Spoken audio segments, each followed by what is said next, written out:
ניצב בדימוס חבר הכנסת משה מזרחי, לשעבר ראש אגף החקירות והמודיעין במשטרה. שלום לך. שלום וברכה. אתה שומע את הדברים האלה ואני רוצה לשאול אותך קודם כל בעניינו של אהוד אולמרט. 6 שנות מאסר בפועל. השופט משווה את לקיחת השוחד לבגידה. אתה שומע את הדברים האלה ועל מה אתה חושב? אני חושב שזה סימן דרך. בלי שום קשר עכשיו למה שאני שמעתי עכשיו, ובהנחת עבודה שההרשעה לא תתהפך בעליון והעונש יישאר על כדור. אני חושב שזה סימן דרך מאוד חשוב. זה מכתיב את הקו שנחוץ, מה שנקרא, במאבק מאוד מתמשך וארוך. זה התופעה הזאת של השחיתות שבאמת אוכלת כל חלקה טובה אצלנו. הוא היה גזר הדין, וגם האמירות הן מאוד קשות, הן מאוד נוקבות. וזה בזכותו של שופט אחד? יכול להיות ששופט אחר היה מתייחס לזה בצורה אחרת לגמרי?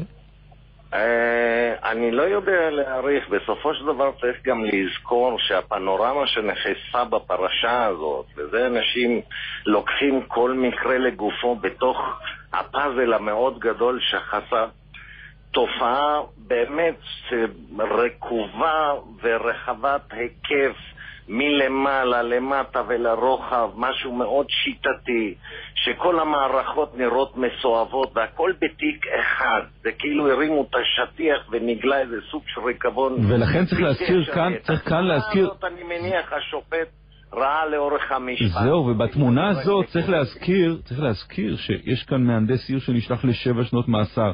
המאחר ל5 שנים, וכך גם יושב ראש בנק לשעבר לעוד 3 שנים, ועוד מורשעים אחרים, ועוד לא שמענו מה העונש של ראש העיר ושל שולה זקן. נכון, ואנשים מתעלמים כי הם מתייחסים למקרה הקונקרטי רק של אולמרט.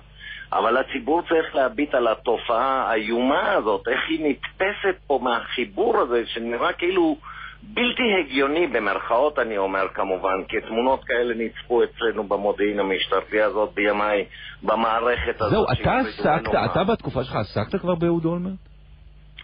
היה לנו, כן, בזמנו בתיק מה שאז היה מכונה היוונים בפרשת אפל, הוא היה אז ראש עיריית ירושלים, אז גם שם הייתה חקירה שנוגעת לחלק שנוגע אליו. התעוררו אז אצלך נורות אדומות כבר אז התעוררו אצלך נורות אדומות? תשמע, אל תשכח שהיה חקירות קודמות גם. זה לא משהו ראשוני, ותמיד אני אומר, אלוהים אדירים, הם לא מפנימים, הם מתגלגלים לחדרי החקירות, ובמקום שזה יעשה איזה סוג של הרתעה במרכאות, אני אומר, בסוף הם ממשיכים עם זה פעם אחר פעם, עד שבסופו של דבר זה מתגלגל לכתב אישום, ואתה רואה את זה גם עם האחרים.